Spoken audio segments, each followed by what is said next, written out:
The alien market was loud, dirty, and full of smoke. Metal cages lined the walls.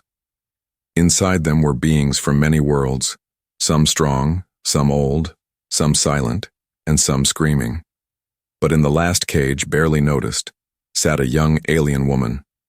Her skin was pale like moonlight, and her silver eyes were dull. Her arms were thin. Her clothes were torn. She didn't even lift her head anymore. Her name was Sirah, but no one asked. The alien trader stood tall, his voice echoing across the market. 1 credit, he shouted. 1 credit only for this useless thing. She can dig, she can lift, she still breathes. What more do you want? The crowd laughed. She looks broken, one said. Too weak, said another. She won't last a day in the mines. Sirah didn't react. She had stopped reacting days ago. She was taken from her planet, thrown into a cage, and dragged across stars. Now she was nothing, not even worth food, just a body to be worked until it broke. A tall human man stood near the back of the crowd. His name was Jack. He wore old clothes, carried a heavy tool belt, and smelled like engine oil. He wasn't there to buy anyone. He only came to sell some spare ship parts. But his eyes locked on Sirah, and something inside him twisted. She looked like a ghost, a breathing shadow. But he saw the bruises on her wrists, the scars on her back, and worst of all, the hopeless look in her eyes. Who would buy her? Someone laughed. Even rats wouldn't want her bones. The trader slammed the cage. 1 credit. She eats little. She will not complain. The mines don't care what you look like, they only want bodies. And that's what she had become. A body? A Zarkon slaver finally stepped forward. He tossed 1 dirty credit chip onto the table. I'll take her, he grunted. The mines lost 4 workers last week. This one will last a shift or 2. Jack's jaw tightened. The cage opened. Sirah didn't move until a shock stick hit her side. She winced, stumbled, and fell forward. The crowd only laughed louder. The trader handed her leash to the slaver. Enjoy, he said. Sirah didn't cry, didn't scream. She just walked, 1 weak step at a time like a broken doll. Jack turned away, but he couldn't forget her face. That night, back in his old scrapyard, Jack sat alone. The stars above were quiet. His hands were covered in grease, but his mind was elsewhere. He kept hearing the crowd's laughter. He kept seeing the way she fell. Why couldn't he forget her? She wasn't his problem. She wasn't his friend. She wasn't even human. But still, something felt wrong. He had seen many things across the galaxy: wars, explosions, broken ships, dying worlds. But never had he seen someone sold for just 1 credit. Not even food was that cheap. She's probably dead already, he muttered to himself. The mines don't wait. But still, he didn't sleep. He sat awake, thinking. That face, those silver eyes, they had given up. But maybe, just maybe, if someone had helped her before, she wouldn't be in that cage. Maybe she never had a choice, and now no one cared, except him.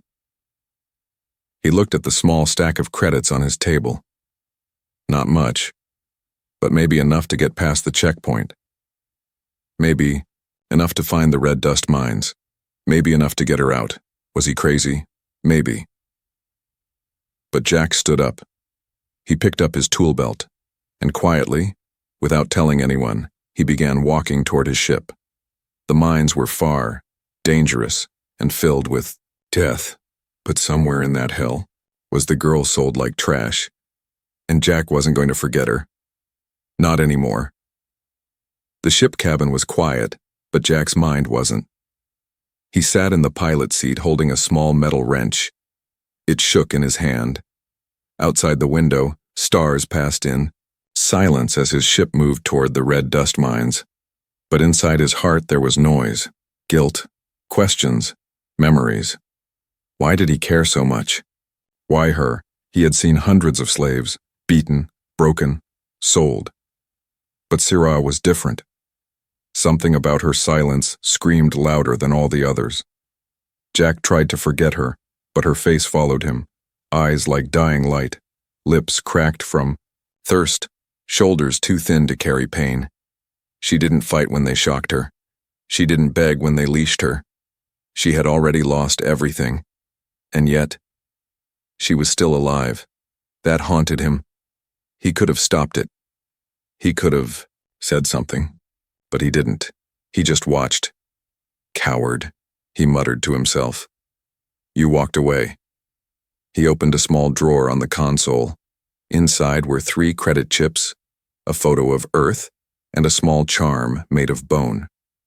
An alien child once gave him that charm after he fixed their broken water system. He kept it even though he didn't believe in luck. But now, maybe he needed it. He tapped the console. Destination confirmed. Red dust mines. Arrival in 6 hours. He leaned back. His stomach felt tight. He wasn't a soldier. He wasn't a hero. He was just a man who fixed machines and flew cheap ships. What could he possibly do in a place like the mines? They were owned by private syndicates, guarded by bots and thugs, filled with poison dust and no laws. The kind of place where lives ended and no one asked questions, and yet he was going. To save a stranger. A girl who didn't even know his name. Back at the red dust mines, Syrah sat in the dark, coughing quietly. Her new cell was made of stone and heat. Thick air filled her lungs. Her fingers bled from sharp tools. She was forced to mine without gloves, and her weak hands couldn't hold the pickaxe properly. The guards laughed. Hurry up, trash, or we'll bury you alive. She didn't answer. She had nothing left to say. Every muscle in her body ached. Her skin burned from the red dust. Her collar still buzzed every time she slowed down. The other slaves didn't speak to her. They saw she wouldn't last. No one wanted to get attached. When someone died in the mines, the body was removed, and the space was filled by another. Syrah closed her eyes during the breaks and imagined a forest. Her home. Trees, birds, rivers. Before war. Before chains. But the forest was fading. Only the pain remained. Jack's ship approached the rocky valley near the mines. The sky was red, like it was bleeding. Thick winds blew across the cliffs. He landed behind an old ridge far from the main gate. His heart pounded. He checked his bag. Tools, oxygen mask, food bars, wire cutters, and a stolen mining badge he borrowed from a drunk in a bar 2 planets ago. It was enough. Maybe. He wore the uniform, covered in dust, and walked toward the mines. No one stopped him. Why would they? He looked like just another tired worker. No one imagined a worker coming into the mines. Inside the gate, machines roared. The air tasted like iron. Bots rolled past with weapons. Workers moved in slow lines. Some were coughing. Some were dying. Jack clenched his fists. He had to find her. And fast. In the deep tunnel, Syrah collapsed. Her knees hit the ground. Her hands were raw. Her eyes blurry. She was done. A guard walked over and raised his stick. On your feet, worm. She didn't move. He raised the stick higher. Hey! Someone shouted behind him. The guard turned. A human in a miner's uniform stood there holding a heavy tool. Boss wants this one in the outer pit. Jack lied quickly. Said she's too slow for core digging. The guard grunted. She's not going to last long anywhere. Not my problem, Jack said calmly. He held his breath. The guard spat. Take her then. One less mouth. He stepped aside. Jack knelt beside her. She didn't recognize him at first. She could barely see. Can you walk? He whispered. Her lips moved. Why? Because I didn't come here to forget you, he said. Then gently he lifted her into his arms and turned toward the exit. The mines had no day and no night, only endless red light and dust that stuck to the skin like fire. Jack moved quickly, through the back tunnels holding Syrah tightly in his arms. Her body was light, too light. Her head rested against his chest, eyes barely open. She was burning with fever. The farther they went, the darker it got. Jack used a broken miner's lamp flickering every few seconds to light the way. The walls around them dripped with red moisture. The smell of rust and poison filled the air. Siraya whispered something, but her voice was weak. He stopped and leaned, her gently against the wall. Her silver eyes blinked slowly. "You came back," she whispered. "I told you," Jack said, trying to stay calm. "I couldn't forget your face." She looked at him like he was a dream. Maybe he was. Then her head dropped. Her breathing slowed. Jack cursed under his breath. He reached into his bag and pulled out a water vial. "Drink," he said, lifting her head. She coughed but took a few drops. They had to move. He looked around. Tunnel maps were burned into his memory. A ventilation shaft was nearby. If he could reach it, they could climb up into the old ore chamber. From there, maybe they could break through to the outer canyon. He heard a noise. Metal clanks, footsteps, voices. "You check that tunnel." Someone said a worker grabbed a slave. Jack froze. He picked Sirah up again and ducked into a side path, narrow, low, and barely wide enough to squeeze through. As he crawled forward, with her in his arms, memories flooded his mind. Years ago, on a rescue job during a supply war, he pulled a human child out of a collapsed food vault. Everyone else had run. He stayed behind. That child had later called him hero. He never felt like one. Not then. Not now. But maybe. Saving one person mattered, even if it was someone nobody else wanted. The tunnel grew tighter. Red dust stuck to his sweat. Sirah stirred. "They said I was useless," she mumbled. "You're not," Jack said firmly. "They said I was born wrong. Not good for breeding. Not good for work." Jack stopped walking. He turned to her, kneeling in the dirt. "Look at me," he said softly. Her eyes opened slowly. "You were never wrong," he said. They were. Her lips trembled. Then the rocks above shifted. A loud crack. The ceiling groaned. "Cave in," someone shouted behind them. Dust exploded into the tunnel. Jack grabbed her and shielded her body with his own as debris rained down. The world shook. Then, darkness. Minutes passed, maybe hours. Jack coughed hard, pushing a slab off his back. He was half buried, but alive. "Sirah?" He called out, coughing. A soft hand touched his cheek. "I'm here," she said, voice barely a whisper. He smiled. But the way out was gone. Only one path remained. Down. They crawled through a lower tunnel, abandoned long ago, untouched by miners. It was strange. Silent. And then Jack saw something odd. Walls covered, in glowing moss. Blue light shimmered, soft and cold. In the center of that forgotten place, Sirah sat up slowly. She looked around. Her skin seemed to glow in the blue light, matching the moss. Jack stared. "What is this place?" "I don't know," she said. "But I feel calm here." He placed her down carefully and scanned the area. It looked like an old living quarter, from a time before the mines were prisons. Maybe it was a refuge, a hidden place. Then Sirah's body shook. Her hands began to glow. "Jack," she said, voice shaking. "Something is happening to me." He turned fast. Light pulsed from her palms. Not fire, not heat. Energy. Alien. Ancient. Alive. Jack stepped back. "Is it hurting you?" She looked up, eyes wide, but not in pain. In wonder. "No. It feels like waking up from a deep sleep." Jack stared. This girl wasn't just some forgotten slave. There was more to her, something locked inside her, something powerful. But above them, scanners beeped. Guards picked up movement. They were closing in. Time was running out, and Sirah wasn't just someone to save anymore. She was something the galaxy wouldn't let go of easily, not once it knew what she was.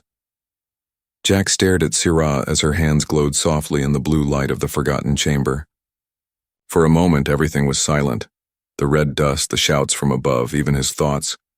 The strange energy from her skin didn't hurt him. In fact, it felt warm, like a heartbeat, like something alive. "Syrah," he said, voice low. "What's happening to you?" "I don't know," she whispered. Her silver eyes glowed too now, no longer dull. "But it feels like the chains inside me are breaking." She looked at her hands, no longer trembling with fear. Her breathing was steady, stronger. Then they heard the sound, a metallic echo from the upper shaft. The guards were coming. Jack grabbed his bag. "We have to move, now." Syrah nodded and stood on her own for the first time. She still limped, still weak, but something had changed. Her back was straighter, her voice clearer. They moved through a collapsed vent tunnel Jack spotted earlier. It was tight, but it led toward the edge of the mine, toward freedom. Behind them, red lights started flashing. Sirens wailed. The slavers had picked up their location. Jack cursed. "They must have tracked my ID badge." "Then we run," Syrah said, and she did. The vent opened into a long corridor filled with storage crates and broken mining bots. Old lights flickered above them. Jack pulled her behind a crate and opened a control panel. "I can shut down the inner gate," he said quickly, "but only for 2 minutes. We'll have to be fast." Syrah didn't answer. Her eyes were on the corridor behind them. 3 guards had entered, armed, armored. Looking around, one of them raised a scanner. "Movement, Sector 19. Jack worked. Faster. Wires sparked. The control screen blinked. Manual override in progress. Syrah stepped forward slowly. Jack turned and grabbed her arm. "What are you doing?" "They won't let us leave," she said calmly. "But maybe I can make them afraid." He saw it again. Light under her skin. A soft hum in the air. "Promise me," she whispered. "If I fall, you run." "Not a chance," he said. She smiled, then she stepped into the open. The guards saw her. "That's the one. Fire." But their weapons misfired. Their scopes fogged over.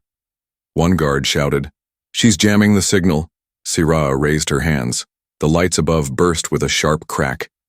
Energy from her palms struck the floor, and it rippled like water. The guards stumbled. One fell. Another screamed as his armor sparked. She didn't know how she was doing it, but she was doing it. This power had been sleeping inside her for years, buried by fear, crushed by pain, ignored by those who called her defective. Now it was awake. Jack slammed the final wire into place. The gate behind them hissed open. "Syrah! Now!" She turned and ran back to him. Together they sprinted through the dark hall. The gate began to close. Jack dove through first. Syrah was just steps behind, until a chain wrapped around her ankle. A guard had grabbed her through the gate. "No!" Jack shouted. Syrah hit the ground hard. The guard pulled, trying to drag her back inside. She looked up at Jack. He didn't hesitate. He pulled out a bolt blade from his belt, ran to her side, and sliced through the chain. Sparks flew. The gate slammed, shut. Silence. Syrah was free. But the chain still hung from her ankle, a reminder of where she'd been. They kept running, through winding tunnels, over old rail tracks, past broken diggers and dead ends. Finally, light. Real light. Sunlight. The exit was close. Jack pushed open a rusty door. Outside was the red canyon, the open world. They made it. Syrah fell to her knees, gasping. She touched the sand. It was hot. Dry. Real. Jack sat beside her, chest rising and falling. Neither spoke for a long time. Finally, she said, "You risked everything for me." "You were worth more than 1 credit," Jack said softly. She looked at him. "And what now?" Jack smiled faintly. "Now we survive." Behind them, the mine still roared, But they were no longer prisoners. They were free. And for the first time, Syrah didn't feel broken. She felt alive. They ran until the sun began to fall behind the canyon rocks. By nightfall, Jack found an old cargo shelter hidden between cliffs, broken doors, rusted walls, but enough cover to hide them for now. He sealed the entrance with metal scraps and set a heat lamp in the corner. The small space was dry and quiet. Syrah sat on the floor, hugging her knees. Her hair was dusty, her hands still bruised, but her eyes, they were wide open now, awake. Jack handed her a protein bar and water. Not much, but better than mining dust. She took it, silent for a while, then whispered, "Why did you really come back?" He paused. He didn't have a perfect answer. He looked at her, sitting there in the flickering light, still wearing a broken chain around her ankle. "I couldn't watch them treat you like trash," Jack finally said. "No one should be bought. For one credit." Syrah looked down. "You don't even know who I am." "Then tell me." She was quiet. Then softly she said, "They called me broken. My body, it couldn't do what they wanted. I was supposed to become a breeder. That's how my kind survives. But the tests said I couldn't. So they sold me off." Jack's jaw clenched. "They said I had no use," she added, her voice almost a whisper. Jack leaned forward. "You're not broken. You're rare. You're powerful. I saw what you did back there." Syrah shook her head. "I don't know how I did it. That light, I've never felt it before." "Well," Jack said, standing, "whoever you are, they'll come looking." The next morning, a small scout drone flew past the canyon. It didn't see them, but Jack knew what that meant. "They've started the hunt," he said. "They'll never stop, will they?" Syrah asked. "No," Jack replied. "You escaped. You exposed their secret, and you have something they want." "I don't want to be a weapon," she whispered. "You don't have to be, but you will have to fight." Later that day, Jack opened a storage locker in the shelter. Inside were old tools and a power scanner. He started repairing it. Syrah sat beside him. "Teach me." He looked at her. "Teach me what you know," she said. "How to fix things. How to survive." Jack smiled. "All right, first lesson. Never trust a bolt with 3 stripes. They always break." She gave a small smile too. It was the first time he saw joy on her face. For 3 days they stayed in the canyon, hidden. Jack taught her how to rig traps, patch energy wires, and reroute old power cells, and Syrah taught him something too. She began to feel her energy. The light inside her came and went in waves. One time when Jack cut his hand on a wire, she placed her fingers gently over the wound. And in seconds, the skin began to close. Jack looked at her, stunned. "You healed me." "I didn't mean to," she said softly. He took her hand. "That's not weakness, that's a gift." But peace didn't last. On the 4th night, a sound echoed through the canyon. Engines. Jack rushed to the ridge with a scope. A dropship had landed. 10 armored soldiers spread out. They were scanning the rocks. Syrah stood behind him. "They found us." "We move tonight," Jack said. "There's an old transport rail. If we reach it, we can take a cart deep into the desert." She nodded. But they both knew it wasn't just about escape anymore. They were being hunted, not because of what Syrah lacked, but because of what she could become. That night, as they packed supplies, Syrah found an old mirror inside the shelter. She looked into it. The girl staring back was no longer a slave, no longer silent. Her skin still bore scars, but her eyes were no longer empty. They burned, with light, with purpose. She turned to Jack. "I'm ready." He smiled. "Let's go," and together they disappeared into the desert wind. The desert night was cold and silent. Jack and Syrah moved carefully across the cracked land, following the broken transport rail that once carried metal from the mines. The sky above them sparkled with stars, but there was no beauty in it, only danger. They had been walking for hours. Jack's boots crunched over the dry stone. His shoulders ached under the weight of his gear. He glanced at Siraya. She walked beside him without complaint, but he could see her breathing was heavy. "We'll rest once we find the cart," he said. Siraya nodded, wiping sweat from her brow. "I'm okay." But they were both lying, to each other and themselves. They were tired, hunted, and had no backup. They reached a broken junction where a small rail cart was hidden under old tarps. Jack cleared the dust and checked the power coil. "Dead. Of course, I can fix it," he said, pulling tools from his bag. Siraya kept watch, eyes scanning the darkness. Then, a sound. Wings, not birds. Drones. She turned quickly. "They're here," she whispered. Jack cursed and worked faster. "I just need 2 more minutes." She raised her hand. A small glow formed, but it flickered. Not enough. She hadn't learned how to control it yet.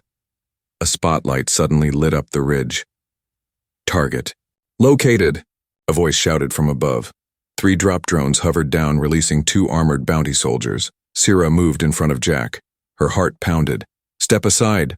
One soldier barked, weapon pointed. She didn't move. "I said move!" The gun fired. A sharp blast hit the sand beside her. Jack looked up. "Sirah, don't!"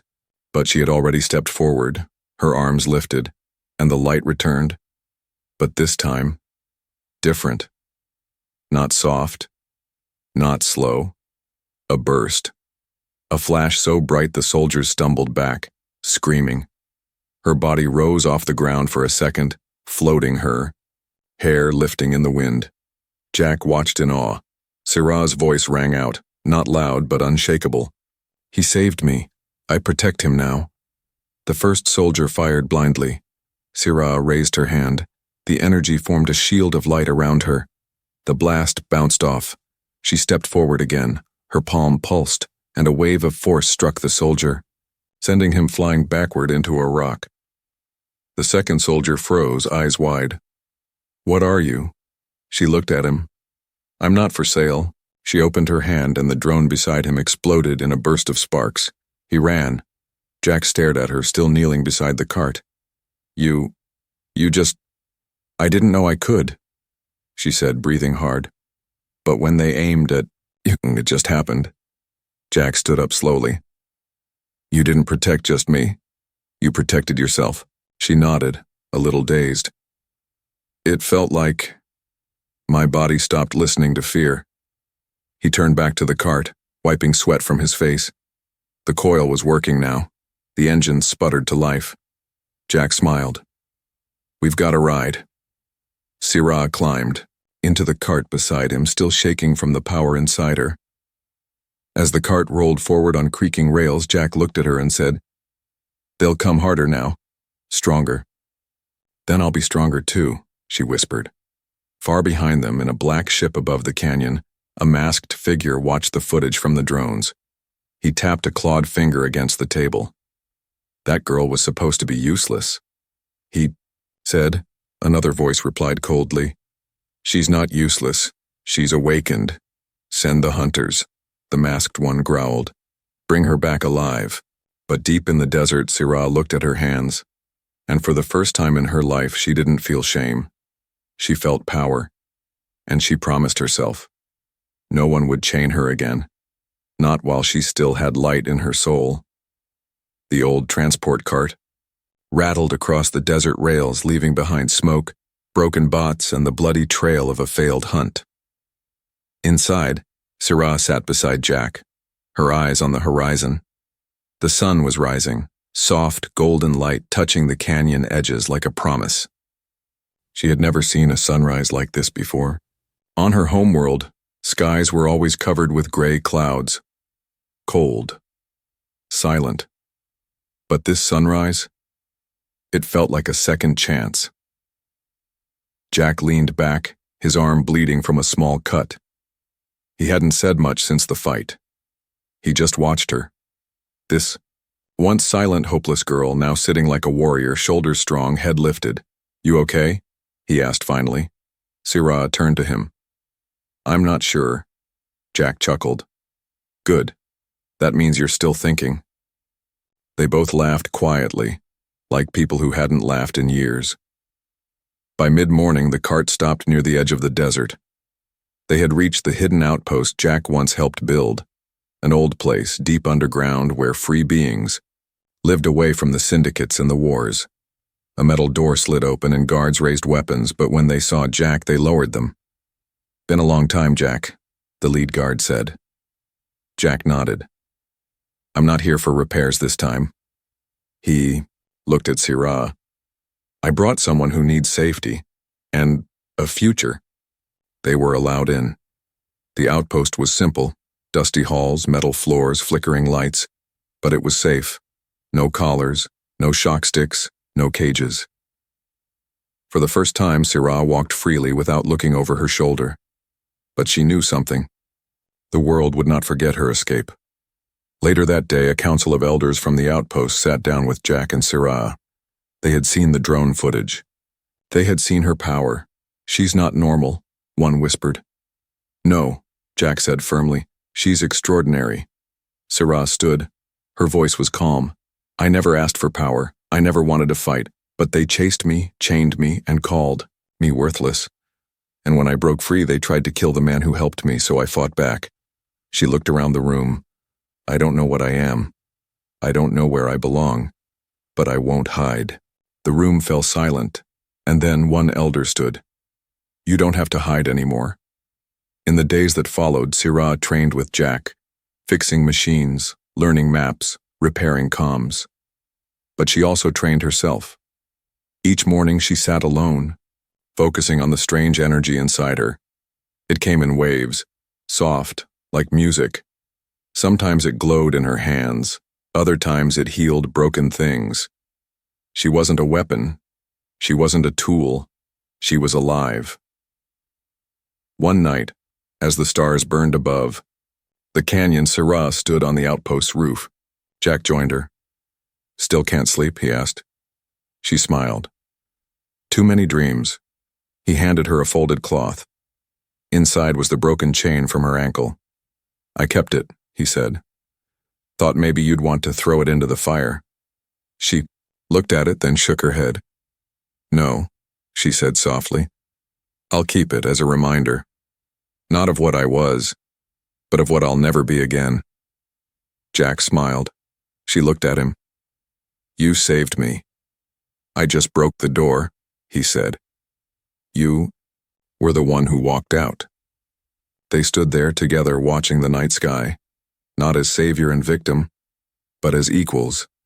And somewhere far away in a dark room filled with holograms and weapons, the masked hunter watched her image flicker on the screen. She's not what we thought, he muttered. Another voice replied coldly. No, she's something greater. The masked figure clenched his fists. Then we end her. But they were already too late, because Syrah wasn't running anymore. She was rising, and so the girl who was sold for 1 credit became a name whispered across systems, not as property, not as prey, but as a light too strong to chain.